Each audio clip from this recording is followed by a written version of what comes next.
Assalamualaikum warahmatullahi wabarakatuh.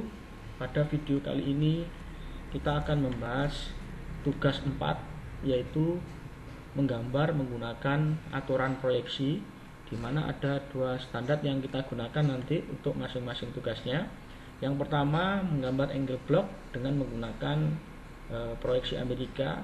Selanjutnya, poin yang kedua adalah menggambar sebuah base plate menggunakan aturan proyeksi Eropa. Bagaimanakah pembahasannya?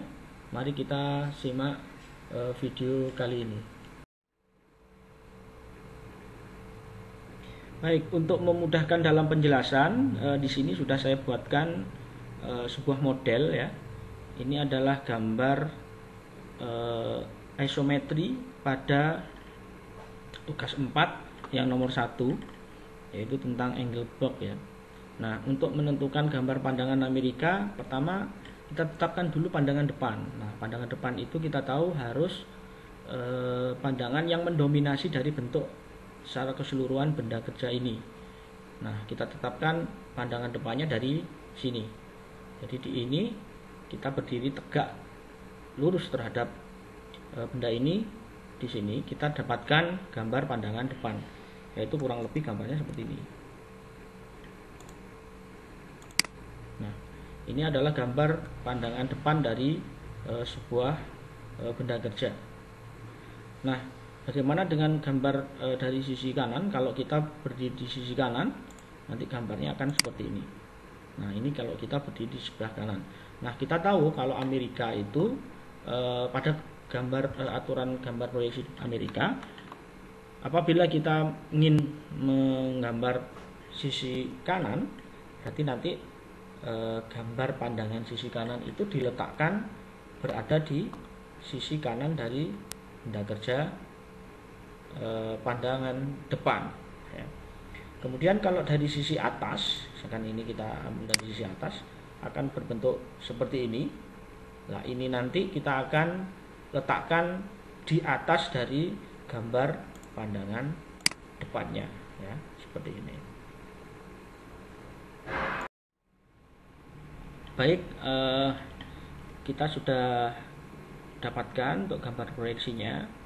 Jadi ini merupakan gambar proyeksi aturan Amerika, sebuah benda kerja ini.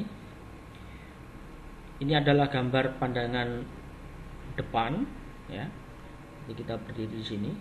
Kemudian ini merupakan pandangan atas ya. Kemudian ini merupakan gambar pandangan samping kanan.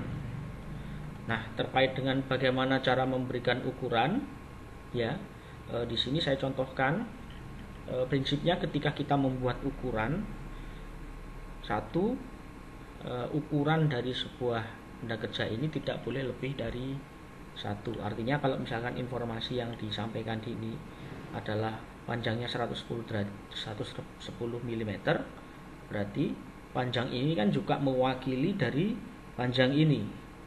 Nah, ini tidak perlu ditampilkan lagi berapa ukurannya karena sudah diinformasikan oleh bagian ini.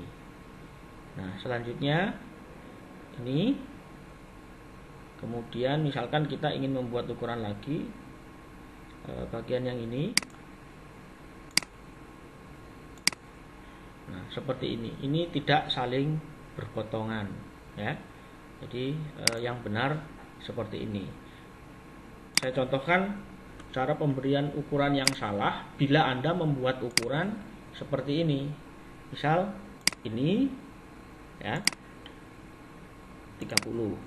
Kemudian panjangnya ini misalkan 58. Nah, kemudian panjang totalnya ini adalah 110. Nah, ini kan ada bagian yang saling berpotongan. Nah, itu perlu dihindari dalam pembuatan ukuran ya. Intinya ukuran itu memudahkan kita untuk membaca gambar. Nah, kalau seperti ini karena ini saling berpotongan, timbul penafsiran bahwa panjang dari benda ini bukan 110 tapi cukup di sini. Nah, maka dari itu untuk menghindari hal-hal semacam ini, tolong yang saling berpotongan ini dihindarkan. Jadi kita harus membuat misalkan bagian terluar dulu yang kita tarik garis ukur. Misalkan bagian ini, nah, panjangnya ada 110, berarti kita harus tarik di bagian terluar dan tempatkan nilai ukurnya ini atau nominal ukurnya ini di posisi tengah di antara garis ukur, ya. Kemudian ingat garis bantu ukur di sini harus lebih tipis dari garis benda kerja. Kemudian baru kita bisa membuat ukuran yang lain. Nah, kalau seperti ini kan tidak saling berpotongan. Nah, di tugas yang satu, ya, di tugas satu ini kan sudah dijelaskan di gambar isometri bahwa bentuk ukurannya itu panjang pendeknya sudah ada di gambar isometri. Nah, kalian tinggal memberi informasikan di sini, ya, terkait dengan panjangnya. Tapi perlu diketahui juga bahwa kalau kita memberi ukuran, semakin sedikit sebenarnya ukuran itu semakin bagus, asal informasi yang disampaikan adalah jelas. Contohnya misalkan seperti ini. Ini panjangnya adalah 110. Kemudian misalkan titik di sini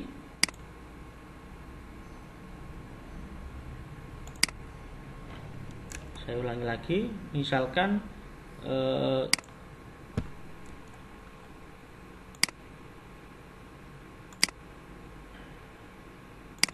panjang titik di sini adalah 30. Selanjutnya panjang dari ini, titik ini misalkan 16. Kemudian disampaikan lagi mungkin panjang dari garis ini sampai ke sini itu adalah 14. Nah, sebenarnya kita boleh saja seperti ini, ya. Jadi lebih baik memang seperti ini daripada kita memberi ukuran yang sama pada bagian ini, karena ini merupakan benda simetris. Jadi kemungkinan, ya, jadi angka lebih baik kalau memberikan ukurannya itu cukup dari satu sisi saja, ya. Atau misalkan kayak gini, ini hanya satu ini saja, yang di sebelah kanan ini tidak perlu diberikan informasi atau diberikan ukuran. Termasuk juga di bagian atas, ya. Bagian atas di sini tidak perlu lagi ini diberi ukuran karena informasinya sudah cukup di bagian bawah. Jadi ini sudah mewakili dari bagian atasnya. Termasuk bagian yang gambar di sini. Apabila di sini ada bagian yang harus diukur, ya, dan informasi sudah disampaikan di sini, misalkan tinggi, ya, tinggi dari benda ini. Misalkan kita taruh di sini, tinggi dari benda ini adalah 40. Nah, tinggi dari 40 ini tidak perlu lagi benda kerja tampak kanannya ini kita kasih ukuran lagi dengan tinggi 40. Nah, ini kan nggak perlu lagi, ya. Jadi informasi terkait dengan pemberian ukuran bahwa ketinggiannya adalah 40 ini sudah ada pada gambar pandangan depan, ya. Gambar pandangan depan ini sudah mewakili ketinggian dari benda kerja ini. Jadi ini tidak, jadi yang ini tidak perlu, bisa dihapus. Nah, seperti ini. Nah, terkait dengan benda kerja yang utama yang harus kita beri ukuran adalah benda kerja yang ini, ya. Jadi di sini informasinya dilengkapi dulu, kemudian pelengkap selanjutnya ke benda kerja yang samping kanan atau bagian tampak atas. Nah, satu lagi mungkin untuk pemberian benda kerja yang berbentuk slot. Jadi untuk pemberian ukuran sebaiknya seperti ini, saya contohkan. Nah, harus berada di sisi atas. Kalaupun di bawah seperti ini, ya, ini boleh. Namun apabila kalau slotnya ini dalam. Tapi kalau slotnya ini hanya tidak terlalu dalam, alangkah lebih baiknya ini ditaruh di atas. Jangan lurus seperti ini. Nah, kalau lurus seperti ini orang memungkinkan untuk salah menginterpretasikan gambar, yaitu dikira ini adalah garis benda ya. Jadi ini kalau mau membuat ukurannya, alangkah lebih baiknya memang ditaruh di sisi atas. Nah, seperti ini. Ini merupakan cara pembelian untuk yang bagian slot. Selanjutnya untuk kelengkapan ukurnya silahkan di gambar sendiri ya, di garis sendiri. Terkait dengan materinya bisa Anda buka di materi yang sudah saya bagi di PowerPoint yang sebelumnya. Oke, kurang lebihnya itu penjelasan dari saya terkait dengan tugas 4. Saya akhiri. Assalamualaikum warahmatullahi wabarakatuh.